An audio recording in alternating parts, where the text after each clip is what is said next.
ভয়ঙ্কর যুদ্ধের আশঙ্কা, ইসরায়েলের হামলার পর ইরানের পাল্টা হামলা।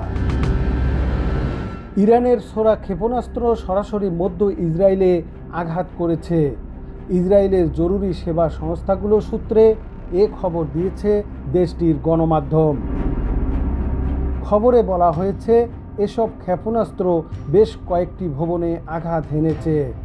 ইরানের প্রতিশোধমূলক হামলার পরে ইসরায়েল জুড়ে ছড়িয়ে পড়েছে আতঙ্ক। জনগণ প্রয়োজনীয় সামগ্রী মজুত করতে দোকানে ভিড় করছেন, এমন চিত্র তুলে ধরেছেন ইসরায়েলি রাজনৈতিক বিশ্লেষক ওরি গোল্ডবার্গ। কাতার ভিত্তিক সংবাদ মাধ্যম আল জাজিরাকে গোল্ডবার্গ জানান, ইসরায়েল সরকারের 2 সপ্তাহের খাবার মজুদের পরামর্শ জনগণ অত্যন্ত গুরুত্বের সঙ্গে নিয়েছে। গোল্ডবার্গ বলেন, আমি তেল আবিবের কাছে হেরজেলিয়ায় একটি ছোট মুদি দোকানের উপরেই থাকি। সকাল 10টার দিকে নিচে নেমে গেলাম, পরিস্থিতি যেন ছায়াগণের পতনের মতো। দোকানে ছিল লম্বা লাইন এবং বাকি ছিল শুধু সবচেয়ে কঠিন শুকনো খাবারগুলো। ইরানের পারমাণবিক স্থাপনায় ইসরায়েলের হামলার পর অঞ্চল জুড়ে ভয় ও আতঙ্ক সৃষ্টি হয়েছে।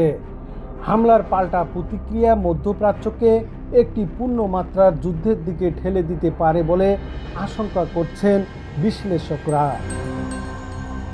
ইরান ইসরায়েল সংঘাত ব্যাপক মাত্রায় ছড়িয়ে পড়লে ইসরায়েলের ঘনিষ্ঠ মিত্র ও প্রধান অস্ত্র সরবরাহকারী যুক্তরাষ্ট্র জড়িয়ে পড়ার ঝুঁকি তৈরি হবে।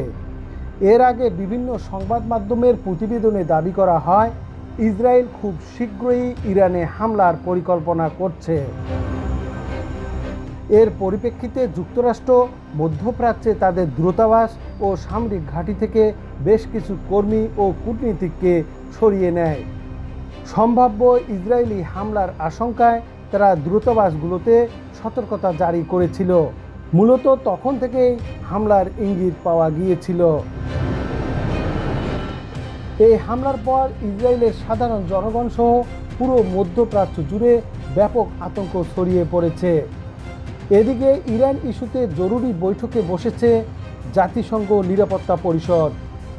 ইরান এই বৈঠকের আহ্বানের অনুরোধ জানায়। This confession alone is enough to reveal the real motive behind the attack, to kill diplomacy, to sabotage negotiation, and to drag the region into wider conflict.